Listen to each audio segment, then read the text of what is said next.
just looking at your start to the season, well, in fact, both teams, obviously neither have won yet.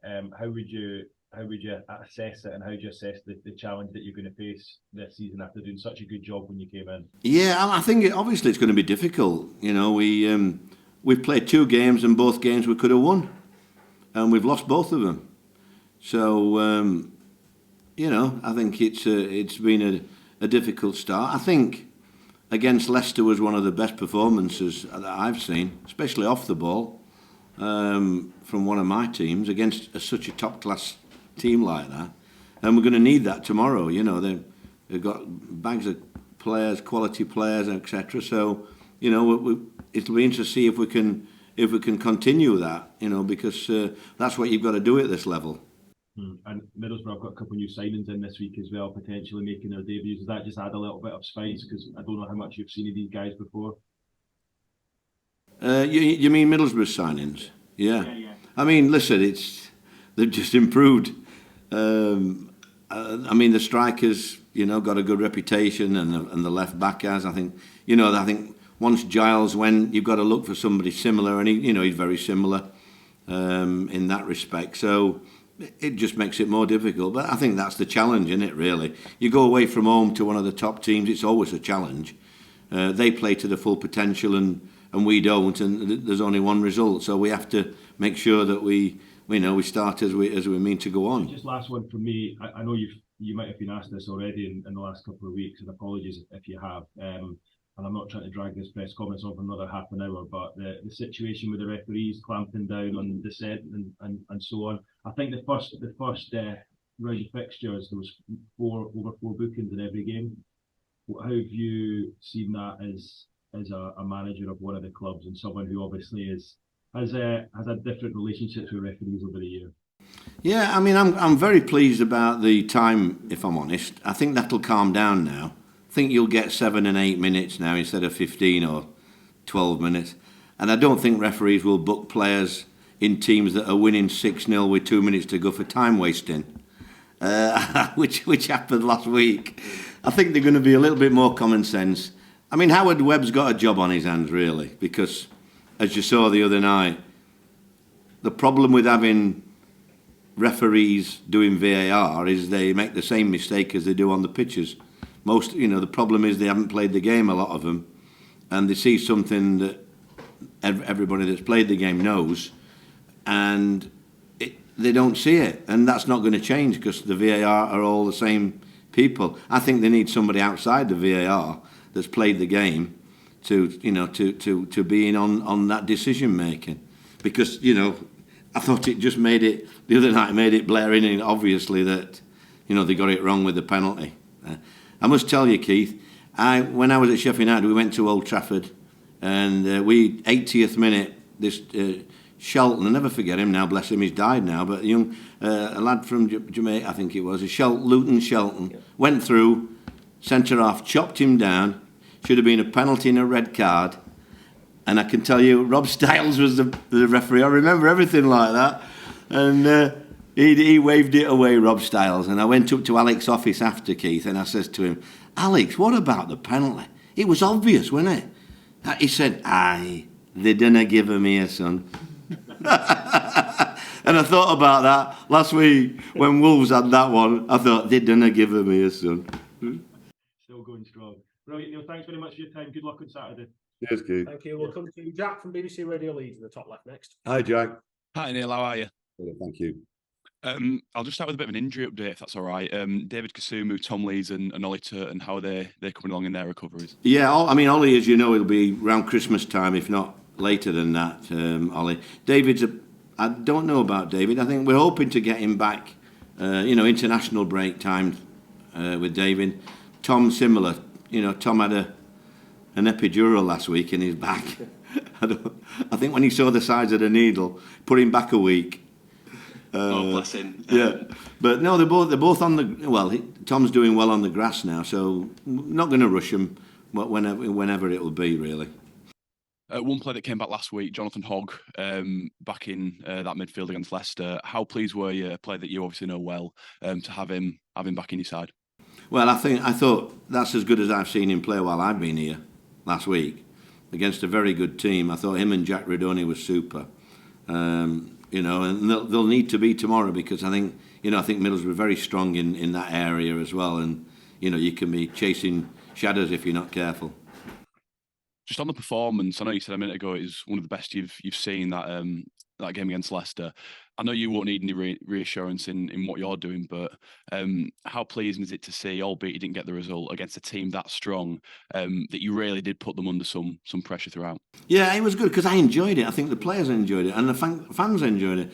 That's what we've got to do. If we get beat, we get beat now. I mean, I'm in that situation where I want us to try and have a go when we can. And if that, you know, you're going to get caught now and then.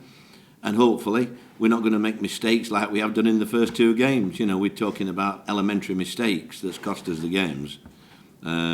So, you know, we've got to put them to one side if we want to win games, and keep on that front foot and try and enjoy it. Is that the key for you, really? Just enjoying this season? Obviously, you came in with a certain amount of pressure last season when you were in and around that relegation area, but now where you're a couple of games in a fresh, almost a fresh start, as if you will, enjoying it. Is that the important part? Well, it's such a tougher league than it was last year. I think there's 6 teams are all better than ones that went out of the league. So it is quite tough. But I think there's going to be 2 divisions, if I'm honest. I think there's going to be a top half and a bottom half where everybody's scrapping. So, you know, the games, you know, we've got games against all the top half up to the international break, and I think we've just got to do the best we can and not get our heads down. But I want us to enjoy the same challenge. You know, if you're playing rubbish and you get beat, then you've got no way out. But I want us to try and play good stuff and have a good go. Just on that enjoyment for you personally as well, I know you spoke fondly about your time at Middlesbrough a moment ago.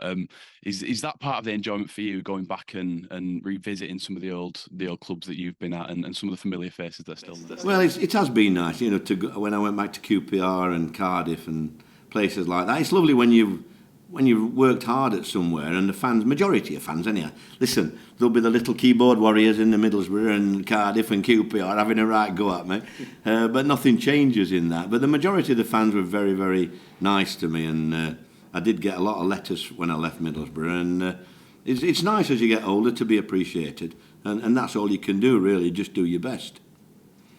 And just on Middlesbrough as well, you obviously faced them last week in the League Cup. How helpful is it that you've seen them in the flesh already and how they play? I don't think it was anything, you know. No disrespect to, you know, the competition. I don't think we've got a big enough squad to try and play the first team. But I'm really pleased with 2 or 3 of the lads that played in that game. You know, to go down to 10 minutes in such a short space of time. 10 men, sorry, you know, was a blow. But even with 10 men, I thought there were some real good pluses in that game.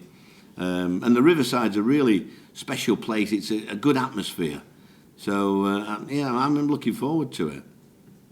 Just final few from me. I just want to touch on recruitment. And I think you spoke to us on Saturday and said that you'd spoken to 3 or 4 players. Has there been any sort of progression on that front at all? Yeah, we've got 1 or 2 deals ongoing now. Hopefully we can get one over the line. We've had one doing a medical at the moment, so, and I've got another lad with us as well. So yeah, I mean, I can't see anything being done you know, for the weekend, but we are close, and you know, we do need 2 or 3 more players. You know, I am working hard midfield as well as up front, you know, to bring 1 or 2 in.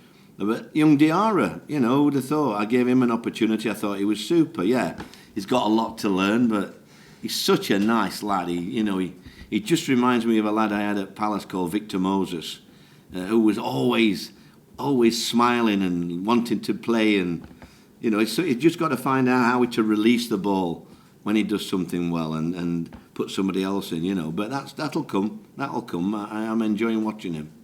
Are you finding players like that are almost like new signings, in that they're stepping up from maybe the lower grades and having that chance?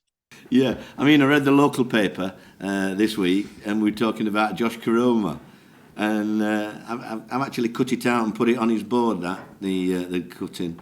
I don't think he's ever won so many tackles, and he looks a different player, and that's how I want him to be, because he's enjoying it. He's a likeable rogue.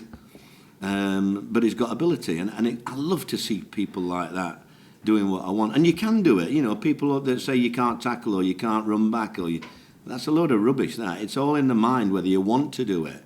And these young lads have done really well for me. And we've had the disappointment of losing the games, which is even more so, really. Because, you know, we didn't deserve to lose last week. It's a cruel game sometimes. You don't get what you deserve. So I did say I hope we play rubbish on Saturday and get 3 points. And I would take that, tomorrow. Kieran Phillips came back for the B team and obviously scored. Great to see him. Does he have a chance of featuring in your plans this season? Well, to be fair, although just before I came in I had some good news, Kieran sustained an injury and we thought it was a bad injury. We thought he might have been out for a few months. But Ian Kirkpatrick told me just now as I came in that the scans shown that it's not as bad as we first thought. And he might only be a few weeks. So he's an unlucky lad. I did say to him, you know, we're a bit short of strikers, so let me see what you can do. So we'll just have to see. If he's injured, he's not going to go out anywhere. So he'll have a few months to show me what he can do, really.